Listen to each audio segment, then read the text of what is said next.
예수님께서 공생의 기간에 제자들과 많은 사람들이 쫓아다녔습니다. 그런데 예수님께서 하시는 말씀에 대해서 잘 이해하지 못하고 어려워했습니다. 그것은 뭐냐면은 예수님은 영적인 말씀을 하시는데 제자들과 많은 사람들은 육적으로 그것을 들었기 때문입니다. 요한복음 6장 26절 이하에도 보고 또 그 이전에도 보면은요, 예수님께서 오병이어의 기적을 일으켰죠. 보리떡 5개와 물고기 2마리로 5,000명을 먹이고 12광주리가 남는 역사가 일어났습니다.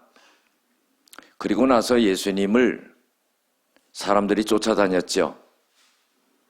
그리고는 예수님을 찾아서 만난 다음에 이런 말을 했습니다. 라삐요, 선생님이요, 언제 여기 오셨습니까? 그때 예수님께서는 그 사람들에게 이런 말씀을 하시죠. 너희들이 나를 쫓아오는 것은, 나를 찾고 쫓아오는 것은 먹고 배불렀기 때문이다 그러는 거예요. 썩을 양식을 위해서 일하지 말고 영적인 영생을 얻도록 하나님의 일을 해라 그런 거예요. 하나님의 일을 어떻게 하는 겁니까? 하나님이 보내신 자를 믿는 것이 하나님의 일이다. 곧 나를 믿는 것이 하나님의 일 그 자체다. 그런 말씀을 하셨어요. 그리고 요한복음 6장 35절에 보면은 나는 생명의 떡이다 그랬어요. 여러분들, 예수님께서 하시는 말씀은요, 영적으로 생명의 떡이 돼서 우리를 영적으로 살린다 하는 의미입니다. 이스라엘 백성들이 광야에서 40년 동안 생활했을 때 만나를 먹었어요. 그것은 육신을 살리는 일이었습니다. 그러나 하나님께서는 육신의 양식 만나만 주신 것이 아니에요. 하나님은 만나도 주셨지만은 하나님의 말씀을 계속적으로 주셨습니다. 영적인 말씀을 주신 거죠. 여러분들, 우리 사람은요, 육신만을 갖고 있는 것이 아닙니다. 영을 갖고 있지요. 육신적으로는 밥을 먹어야 삽니다. 영적으로는 하나님의 말씀을 먹어야지 사는 거죠. 그래서 우리가 하나님의 말씀을 듣는 것이 얼마나 중요한 일인지 모릅니다. 예수님께서는요, 말씀을 하실 때마다 그 많은 사람들이 수군거립니다. 그 이유는 뭐냐면은 저분이 하시는 말씀은 어렵도다 하면서 수군수군 됩니다. 그때에 그들은 이런 말을 하죠. 저 말을 듣고 누가 저 말을 이해할 수 있을까 하면서 의아해합니다. 예수님은요, 그 말을 듣고 이런 말씀하시죠. 내가 너희들에게 하는 말이 걸림돌이 되느냐, 이런 말씀을 하시는 거예요. 그러면서 요한복음 6장 63절에 보면은 살리는 것은 영이다, 육은 무익하니라 그랬어요. 내가 하는 말은 영이고 생명이다, 이런 말씀을 하시는 거예요. 여러분들, 예수님이 짧은 공생의 기간 동안에요, 말씀하신 것을 많은 사람들이 이해를 못했어요. 그것은 영적으로 깨닫지 못했기 때문입니다. 그럼에도 불구하고 예수님을 많이 쫓아다녔던 이유는 뭡니까? 눈으로 보이는 기적과 능력을 많이 체험했기 때문이죠. 배고팠을 때 배를 채워줬습니다. 병에 걸렸을 때 병을 치료해줬어요. 여러 가지 육신적인 것을 채우기 위해서 예수님을 쫓아다녔던 것입니다. 오늘 성경 본문의 말씀에는요, 예수님과 수가성 여인의 만남이 나옵니다. 여기에도요, 이 예수님께서 말씀하시는 것은 영적인 말씀을 하시는데, 이 여인은요, 계속적으로 육적으로만 듣고 있는 것입니다. 나중에는 예수님이 메시아요 그리스도인 것을 알고 예수님이 하셨던 모든 말씀을 깨닫게 되지요. 여러분들, 우리도 믿음이 없고 그럴 때는 하나님의 말씀이 깨달아지지 않지요. 그러나 믿음이 있고 성장하면은 그 말씀이 깨달아지고 알아지고 믿어지는 역사가 일어나서 그 말씀을 믿을 때 하나님이 실질적으로 우리의 삶 속에 기적으로 나타나는 것을 보게 된다는 겁니다. 예수님이 유대에서 갈릴리로 가시게 되었습니다. 사마리아를 지나가게 되는데 한 여인을 만나지요. 거긴 구약에 야곱의 우물이 있었던 곳입니다. 예수님이 그 여인에게 말을 걸지요. 물을 달라. 그러니까 이 여인이 하는 말이, 당신은 유대인의 남자가 돼서 어떻게 나한테 물을 달라 하느냐 합니까? 이렇게 말을 해요. 당시 사마리아인들은 유대인들이 볼 때 개취급을 했습니다. 왜냐하면 혼혈이 됐기 때문이죠.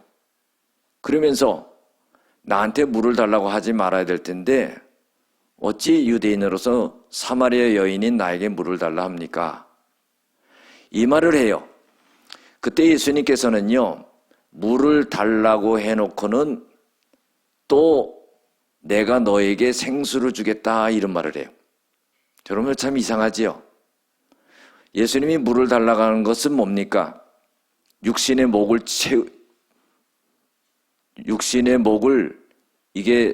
채우기 위해서 물을 달라고 한 거예요. 그러나 예수님이 하나님의 선물을 주겠다. 그리고 내가 너에게 생수를 주겠다. 이런 말을 합니다. 그러니까 이 여인이 들어보니까요, 참 이상한 말을 하거든요. 아니, 당신은 유대인으로서 나한테 말을 걸고 또 당신 두레박도 없고 이 물은 깊은데 어떻게 물을 길어가지고 나한테 준다고 합니까? 이 말은 뭐예요? 육신적으로만 생각을 하는 겁니다. 깊은 우물에 두레박을 들이워가지고 물을 길어서 목마르지 아니하는 그런 물을 자기한테 준다 이렇게 생각한 거예요.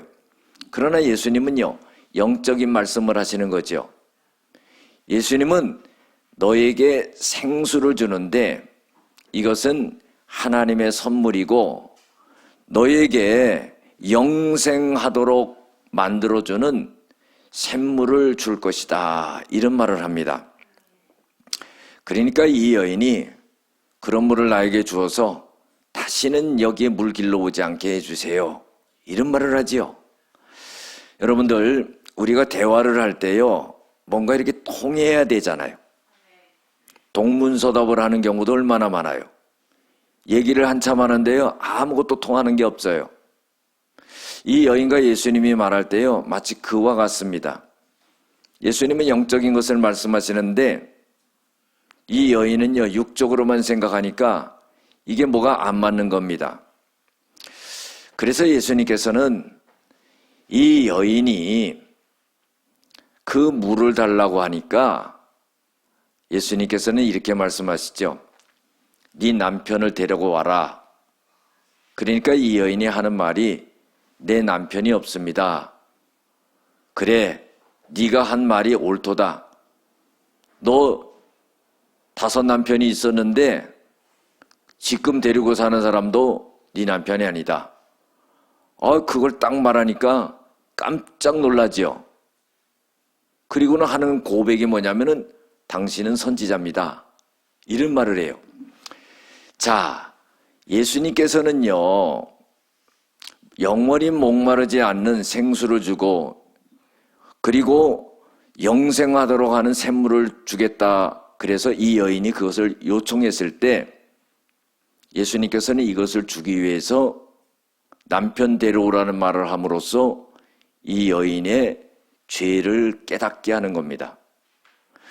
여러분들, 우리가 구원을 얻기 위해서는요, 예수님을 영접하기 위해서는요, 해야 되는 일이 뭡니까? 회개예요, 회개. 우리가 세례 요한과 예수님이 오셔가지고 처음으로 말씀하신 게 뭐냐면은 회개하라. 천국이 가까워왔느니라. 그렇게 말했어요. 마태복음 3장 2절에 세례 요한이 그렇게 말했고, 마태복음 4장 17절에 예수님이 똑같이 말씀하셨습니다. 회개하라. 천국이 가까워왔느니라. 다시 말씀해서요, 천국을 소유하려면 회개해야 돼. 회개하지 않고는 천국에 들어갈 수 없어. 그 말이거든요. 예수님이 남편 데려오라는 말은 너 죄 졌지? 너 그 죄 회개해야 돼. 이 말씀을 하시는 거예요. 네가 회개해야지만이 영생하도록 하는 샘물을 주고 생수를 내가 줄 수가 있어. 이 말씀을 하시는 겁니다. 여러분들, 이 말을 듣고는요, 이 여인은 이분은 선지자구나. 아직까지도 메시아다, 그리스도다, 이렇게 알지를 못하고요, 선견자나 선지자처럼 여겼던 겁니다. 그런데 이 여인이 예수님이 선지자로 자기 나름대로 이해를 하고는요, 궁금했던 게 있었어요. 이 여인에게는요, 죄 많은 이 여인이 가슴속에 갖고 있었던 것은 하나님 앞에 두 가지가 있었습니다. 한 가지는 뭐냐면은 하나님 앞에 예배드리는 장소에 대한 궁금증이 있었어요. 그래서요, 예수님이 선지자라는 것을 딱 인식하고는요, 물어보는 거예요. 여러분들, 영적인 거, 신앙적인 거요, 깨달아지지 아니하면은요, 며칠을 생각을 해도요, 그게 풀리질 않습니다. 그거 하나님이 알려주셔야 돼요. 그러니까 죄짓고 사는 여인이 하나님 앞에 예배드리는 장소에 대해서 궁금했던 거예요. 우리 여기 사마리아 사람들은 아니 이 산에서 하나님 앞에 예배해야 된다고 그러는데 당신들 유대인들은 예루살렘에서 예배해야 된다는데 어느 게 맞습니까? 그런 거예요. 여러분들, 죄 많은 여인이요, 하나님 앞에 예배드리는 것에 대해서 마음에 갖고 있었다는 거예요. 우리가요, 이 여인을 보면서 우리가 정죄할 수 있지만은요, 이 여인의 마음 속에는요, 하나님 앞에 예배하고자 하는 그런 마음이 있었던 거예요. 그런데 그 장소에 대한 것이 궁금했던 거죠. 여러분들, 우리는 그렇지 않습니까? 하나님 앞에 오늘 이렇게 나오는데 진짜로 떳떳하게 나온 사람 몇 사람이나 돼요? 하나님 앞에 불충하고 하나님 말씀대로 안 살고 죄 짓고 날마다 또 회개하고 또 죄 짓고 그런 삶이 우리의 삶이 아닙니까? 그래도요, 이 여인처럼 우리의 마음속에 뭐가 있어요? 하나님 앞에 용서를 구하고 하나님 앞에 예배드리고자 하는 그 마음이 있는 거예요. 그래서요, 이 여인이 그런 질문을 하는 겁니다. 그때 예수님께서는 장소를 물어오는 이 여인에게 대하여서 장소 중요한 게 아니다, 때가 중요하다. 지금 하나님 앞에 예배드릴 때가 이르렀다. 너희는 알지 못하는 것을 예배하고 우리는 아는 것을 예배하노라. 구원이 유대인에게로부터 온다. 이러는 거예요. 여러분들, 궁극적으로는요, 예수님이 유대인이거든. 그렇기 때문에 이 구원이 예수님으로부터 온다, 이런 말을 해주고 있는 겁니다. 그래서 아버지께 예배하는 자는 영과 진리로 예배하는데 하나님 아버지는 예배하는 자를 찾으시니라. 이렇게 말씀하시는 거예요. 그러면서 하나님은 영이시니 예배하는 자가 신령과 진정으로 예배할지니라 그랬어요. 여러분들 예배에 대해서 분명하게 말씀해 주시죠. 이 여인은 단지 예배의 장소를 궁금해했어요. 그런데요, 예수님께서는 그 장소가 중요한 게 아니다. 지금이 예배할 때다. 그런데 그 예배라는 것은 영과 진리로 예배하는 거고, 이 예배 드리는 자를 하나님이 오늘날 찾으신다 그런 거예요. 여러분들 오늘 이렇게 예배 드리는 거예요. 이게 얼마나 중요한지 몰라요. 요때 우리가 주일날 요 시간에 딱 때를 정해서 하나님 앞에 이렇게 예배 드리는 것이 너무나 중요하다는 거예요. 근데 이 예배가 영과 진리로 예배 드려야 된다는 거예요. 여러분들 영적인 예배가 돼야 돼요. 예배 드리는데 감동이 있어야 돼요. 말씀을 들을 때 깨달아지면 고개도 까딱이고, 나한테 주는 말씀이라 했을 때는 무릎도 치고, 내게 확신이 되면 아멘도 하고, 두 사람이 아멘 안 하네. 아멘도 하고, 이래야지 무슨 역사가 일어나죠. 어떤 사람 보면 예배 봅시다 그래요. 예배를 보는 거예요? 드리는 거죠? 예배를 본다는 거면 구경만 하다 가는 거예요. 오늘 잘하네. 예배 구경만 하다가는 예배 본다는 말은 틀린 거예요. 그러니까 예배 본다는 말은 뭐예요? 이 영적이지 못하니까 그런 말이 나오는 거예요. 예배를 드려야지요. 뭐 구경만 하다 갑니까? 여러분 찬양할 때 얼마나 감동이 돼요. 막 감동이 되고 은혜가 되고 눈물이 나고, 말씀을 들을 때 오늘 나에게 주시는 말씀이라 확신이 되고, 이것이 살아계신 하나님의 말씀이다. 이것이 오늘 나에게 주시는 말씀이다. 오늘 이 말씀이 나에게 역사한다. 이런 믿음이 있어야지요. 예수님께서는요, 이 여인에게 예배에 대해서 분명히 말씀했어요. 영적이어야 된다는 거예요. 영적이. 사람도 보면은요, 아무리 교회 오래 다녀도 저 사람은 영적인 사람이야. 딱 알아봐요. 저 사람은 육적인 사람이야. 시계추모양으로 교회만 왔다 갔다 하는 사람이야. 믿음이 없어. 여러분들 믿음이 없으면 아무것도 안 되는 거예요. 믿음이 없이는 하나님을 기쁘시게 하지 못하나니, 하나님께 나아가는 자는 반드시 그가 계신 것과 또한 그가 자기를 찾는 자들에게 상 주시는 이심을 믿어야 할지니라. 영적으로 드려야 되고 진리로 드려야 되는. 요한복음 8장 32절에 뭐래요? 내가 너희를 자유케 하리니 진리가 너희를 자유케 하리라 그랬어요. 진리는 뭐예요? 하나님의 말씀이지요. 그래서 이 여인을 깨닫게 해줍니다.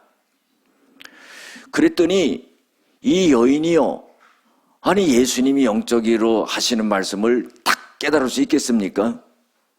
여러분들 제가 지금 설교할 때 딱 깨닫잖아요. 할렐루야. 다 깨닫더라고요, 이렇게 보니까. 근데 이 여인은 잘 깨닫지 못하는 거예요. 그러니까 뭐라 그러면, 아이고 메시아가 오면은요, 그리스도가 오면은 이런 것에 대해서 우리에게 모든 것을 갖다가 잘 설명하고 알려줄 겁니다 그런 거예요. 여러분들 요 25절 말씀도 귀해요. 이 여인이요, 예배 장소에 대해서 물어봤고 두 번째 자기 마음속에 있는 걸 고백하는데요, 메시아를 기다리는 거야. 그리스도를 기다리는 거야. 여러분들 이 죄악된 여인이 예수님을 기다리는 거예요. 여러분 우리 모습과 꼭 같지 않아요? 허물이 많고 죄악이 많고 불충하고 이런 우리들이요, 오늘 이 자리에 앉아 있다는 것이 참 신기하고 감격스러운 일이에요. 오늘 이 시간에 주님을 기다리는 거 아니겠습니까? 이런 감격이 있는 거예요. 이 여인이 메시아를 기다리고 있다는 거예요. 그리스도를 기다리고 있다는 거예요. 그러면서요, 그분이 오면은 당신이 지금 말하는데 나 잘 이해가 안 되는데 그분이 오시면은 다 알려줄 거다 하는 거예요. 여러분들, 우리의 마음속에도요 그런 게 있어야 되는 거예요. 사람은요 외모를 봅니다. 그 외모도 현찮게 하고 다니면 안 돼요. 괜찮아요 오늘? 외모도 어떻게 깔끔하게 하고 와야 되는 거예요. 교회 올 때 반바지에다 쓰레빠 끌고 오지 말고 딱 마이 걸치고 딱 이렇게 와야죠. 할렐루야. 왜냐하면 사람은 외모를 봐요. 그 사람이 어떤 복장을 어떻게 하느냐. 그 거칠어적인 것만 또 화려하게 하고 다니면 안 되죠. 사람은 외모를 보기 때문에 또 깔끔하게 차려입어야 돼요. 그러나 하나님은 마음의 중심을 보시니라 그랬어요. 여러분들, 이 여인의 중심을 주님이 보신 거예요. 메시아를 기다리는 그 마음을 보신 거예요. 그래서요 예수님이요 이런 말씀하시죠. 너에게 지금 말하는 내가 바로 메시아다. 참 너무나 귀하지요. 예수님이 죽으셨다가 부활하셨을 때 무덤에 찾아간 여인이 누구예요? 막달라 마리아. 7 귀신 들려가지고 정말로 인생이 비참했던 이 여인이요 예수님 만나서 귀신 되어 쫓기고 그리고 어떻게 해요? 예수님을 따르는 자가 돼서 예수님 부활하실 때 처음 만나는 사람이 됐어요. 얼마나 귀합니까? 사마리아 성에 갔는데요 예수님이요 이 죄 많은 여인을 만나준 거예요. 여러분들, 오늘 우리가 이 여인처럼요 주님이 우리를 오늘 이 예배 시간을 통해서 만나주신다는 거예요. 참 기대하기 힘들고 예상치 않았는데요 내가 오늘 살아가는 현장 속에서 가슴에 담고 있는 많은 어려움과 고통과 문제도 있고 영적으로도 풀리지 않는 문제들이 있지만은 오늘 우리에게 오셔가지고 말씀으로 만나주심으로 인해서 그걸 풀어주시는 역사가 일어난다는 거예요. 내가 바로 그리스도다. 내가 바로 예수다. 이러니까요 이 여인이 물길로 왔다가 물동이 내어 던지고 가버립니다. 이게 참 얼마나 놀라운 역사인지 몰라요. 물길로 왔어요. 지금 우물가에 예수님 만나니까요 물 떠가는 거 이거 상관없는 일이에요. 그냥 내팽개치고요 동네로 들어가가지고 사람들에게 내가 메시아 만났다 그런 거예요. 그 사람들이 와가지고는요 전부 예수를 믿는 그런 역사가 일어났다 하는 겁니다. 여러분들, 우리 인생에 있어서 가장 중요한 것은 바로 예수님이다 이 말이에요. 그분이 우리를 구원해 주셨기 때문이죠. 마가복음 10장 46절에서 52절에 보면은요 소경 거지 바디메오가 예수님 부릅니다. 다윗의 자손 예수여 나를 불쌍히 여겨 주시옵소서. 사람들이 막 욱박지르요. 조용히 해. 근데 더 심히 소리를 질렀어요. 내가 이대로 살다가 죽으면 내 인생 이대로 끝난다. 오늘 목숨 걸자. 내가 얻어맞아도 내가 오늘 예수님 만나야 되겠다. 더 목소리를 높여서 심히 소리를 지르니까 예수님이 오라 그런 거예요. 그때 이 바디메오가 겉옷을 던져버리고 뛰어갑니다. 그게 무슨 상관이에요? 여러분들, 거지 바디메오에게 있어서는 그 겉옷은요 이불이에요. 잘 때는 이불이 됩니다. 낮에는 옷이 되고 또 가진 건 뭐예요? 그게 전 재산이에요. 근데 그거 내어 던지고 주님이 오라니까 가는 거 왜? 눈 뚫라고. 야, 너 내가 뭐 해주길 원하냐? 복잡하게 말할 필요 없어요. 눈 뜨기 원합니다. 그 네 믿음대로 되라. 돼버린 거예요. 그리고 예수님을 쫓아가는 거예요. 아, 여러분들, 우리는 주님이 부르시면은요 다 내어 던져버려야 되는 거예요. 물길로 왔다가요 물동이 내동댕이 치고 그냥 간 거예요. 왜? 메시아를 만났거든. 응? 메시아를 만났다는 거예요. 동네로 들어가 가지고 메시아 만났다 그러니까 사람들이 와 가지고 다 예수를 믿는 그런 역사가 일어나게 되는 거죠. 그런데요, 그때 제자들은 뭐 했냐면은 마을로 들어가 가지고요, 예수님 잡수실 것을 갖다가 구하러 갔어요. 그래 가지고는 구해 갖고 와 가지고 예수님, 우리가 먹을 거 구해 왔으니까 잡수세요. 그러니까 예수님께서 하시는 말씀이 내게는 너희들이 알지 못하는 양식이 있다 그런 거예요. 이건 또 영적인 말씀이야. 제자들은 어떻게 해요? 육적으로 생각하고 보고 말하는데 예수님 말씀하시는 것은 너희들이 알지 못하는 나는 먹을 게 있다. 양식이 있다. 그러니까 제자들이 그럼 누가 예수님께 먹을 거 갖다 드렸어? 이런 말을 하는 거예요. 그러니까 예수님께서요, 나의 양식은 하나님의 뜻을 행하고 하나님의 일을 온전히 이루는 것이다. 자, 여러분들 이 말씀을 잘 들어보시기 바랍니다. 우리가요, 하루 세 끼 먹지 않으면 육신은 죽어갑니다. 한 끼 안 먹으면 한 끼만큼 죽는 거예요. 하루 안 먹으면 하루만큼 우리 육신이 죽어가는 거예요. 양식을 꼭 먹어야지 이 육신이 사는 거예요. 그것처럼 예수님께서는 영적인 양식이 있는데 이 육신의 양식을 꼭 먹어야 되는 것처럼 이 영적인 양식을 먹는데 그것은 뭐냐면은 하나님의 뜻을 행하는 것이, 하나님의 일을 행하는 것이 나의 영적인 양식과 같다 하는 거예요. 그럼 그 구체적으로 그건 뭐냐? 하나님의 뜻을 이루고 하나님의 일을 하는 것은 내가 십자가에 못 박혀 죽음으로 인해 가지고 모든 인류를 살려내는 것이다 하는 거예요. 그것이요, 육신의 양식을 꼭 필요해서 먹는 것처럼 영적으로 내가 십자가 못 박혀 달려서 많은 영혼을 구원해야 되는 일을 내가 꼭 해야 되는 일이다. 내가 이것을 위해서 이 땅에 왔다는 거예요. 예수님이 살아계실 때 하신 일이 세 가지예요. 가르치고, 말씀을 가르쳤어요. 전파하고, 복음을 전파했어요. 고치시고. 여러분들, 우리는 그보다 더한 일을 합니까? 아니, 예수님이 그거 세 가지 하셨는데 우리도 그것만 하면 돼요. 그 복음을 전파하는 거 아니겠어요? 말씀을 가르치는 거 아니겠어요?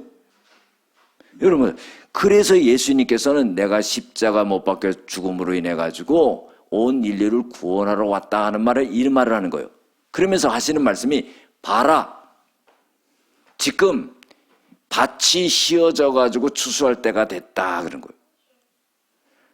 여러분들, 이게 이해가 안 되는 말입니다. 너희들은 지금 추수할 때가 넉 달이 있어야 된다 그런 거예요.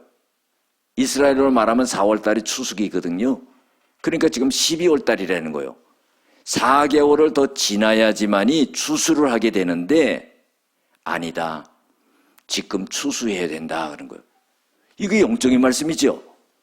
육적으로는요, 시간이 지나서 4개월이 지나야지 곡식을 다 거둬들이는데, 누런 곡식을 거둬들이는데, 예수님께서 하시는 말씀은 아니다, 지금 추수할 때인데 그 추수할 곡식은 많은 영혼들이다 하는 거예요.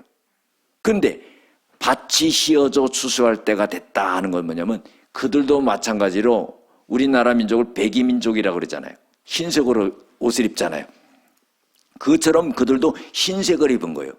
그러니까 그 흰색 입은 사람들이 다 추수할 곡식이라는 거예요. 그래가지고요, 그 추수를 갖다가 앞두고 있는데, 여러분들 추수를 해야 되는데요, 사람들이 없으면 되겠습니까? 그러니까 품삯도 먼저 주는 거예요. 품삯도 먼저 주고요, 지금 추수해가지고 얼마나 기쁜 일이에요. 그러니까 추수할 때 품삯도 먼저 주는 것처럼 지금 심는 자와 거두는 자 모두 지금 기쁨의 때다. 그래서 우리가 지금 이것을 거둬야 된다. 함께 즐거워해야 된다. 어떤 사람이 심고 어떤 사람이 거둔다 하는 말이 옳다 그런 거예요. 자, 제가요, 군대 시절에요, 대민 지원을 나갔어요. 그건 뭐냐면요, 봄에는요, 과천에 가서 모내기를 합니다. 가을에는요, 강화도에 가서 추수를 했어요. 여러분들, 내가 심은 거 내가 거둔 거 아니지요? 여기다 심어놓고는 저기 가서 거둬. 그것처럼 영혼을 구원하는 것도 내가 그 사람을 기도해가지고 막 해서 처음부터 해서 그 사람을 구원하는 게 아니라 다른 사람이 다 복음을 전해놓은 걸 갖다가 가서 내가 거둔다는 거예요. 그러니까 사실이요, 전도가 어렵다고 생각해요. 여러분, 어렵다고 생각하는 사람은요, 한 영혼도 구원 못하는 거예요. 전도라는 것은요, 하나님이 예비된 영혼을 그냥 데려오는 거예요. 내가 무슨 말을 해가지고 그 사람을 데려오겠어요? 그렇죠? 기도하고 성령에 의지해가지고 내가 하나님이 준비해놓은 영혼을 데려오는 거예요. 예비된 영혼을. 자, 내가 심지도 않았는데 벌써 곡식이 다 익어가지고 어떻게 해요? 거둘 때가 됐다는 거, 가서 낯질만 하면 되는 거예요. 그것처럼 우리도요, 영혼을 추수할 때가 됐다 하는 말을 하는 거예요. 예수님께서는요, 그 말씀을 하시는 거죠. 내가 너에게 노력하지 아니한 것을 거두러 보내었노니 다른 사람은 노력하였고 너희들은 그들의 노력에 참여했다. 영혼을 구원하려고 기도하고 애쓰고 선물 갖다 주고 내가 그러질 않았어. 다른 사람이 했다는 거예요. 그런데요, 어느 날 내가 가서 딱 걷어오는 거야. 하나님께서는 이렇게 하신다는 겁니다. 여러분들, 연세대 총장을 지낸 백낙준 총장을 아실 겁니다. 이분은요, 아버지가 무당이었어요. 박수 무당이에요. 그런데 무당굿을 크게 할 때요, 어떤 전도하는 사람이 가서 이런 말을 했습니다. 자식 망할 짓 그만하고 예수 믿고 천당 가시오. 이 말을 딱 하니까 기분 나빠가지고 이 무당이 뭐라고 그랬냐면요, 너나 믿고 천당을 가든지 백당을 가든지 해라, 그런 거예요. 그리고 났는데, 아니, 전도자가 한 말이 계속적으로 귓가에 들리는 거예요. 자식 망할 짓 그만하고 예수 믿고 천당 가시오. 이 말이 계속 들리는 거예요. 그래서 무당짓을 그만하고요, 예수 믿게 해가지고 아들을 유학 보내가지고요, 하나님께서 연세대 총장을 만들었어요. 얼마나 뛰어난 사람이 됐냐면은 미국의 그 대학들이요, 이 백낙준 이 총장을 갖다가 자기네 학교의 총장으로 모시려고 해도요, 가지를 않았습니다. 왜? 우리 연세대학교를 세계적인 대학으로 만들어야 된다고 그래가지고 남아있던 사람이에요. 여러분들, 이게 어떻게 된 거예요? 한 사람의 전도자를 통해서 이 백낙준 총장을 탄생시킨 거예요. 여러분들, 우리가 이제 전도잔치가 시작이 됐어요. 마음을 열고요, 순종하는 마음을 갖고 교회에서 하는 그런 절차대로요 하면은요, 하나님께서 한 영혼 한 영혼을 붙여주세요. 우리가 먹고 살고 생활하고 이런 일에만 열중하지 말고 너희는 먼저 그의 나라와 그 의를 구하라. 그러면 이 모든 것을 너에게 더해 주시리라. 하나님이 우리와 함께 하신다고 그랬어요. 두려워하지 말고 놀라지 말고 주님이 함께 하시고 주님이 도와주시고 우리를 붙잡아 주시는 걸 느끼기 위해서는 주님이 기뻐하시는 전도하는 일에 우리가 힘쓰고 애쓰고 영혼 구원하는 데 전력할 때 하나님께서는 모든 은혜를 우리에게 내려주신다 하는 거예요. 우리 찬양하고 한번 기도하겠습니다.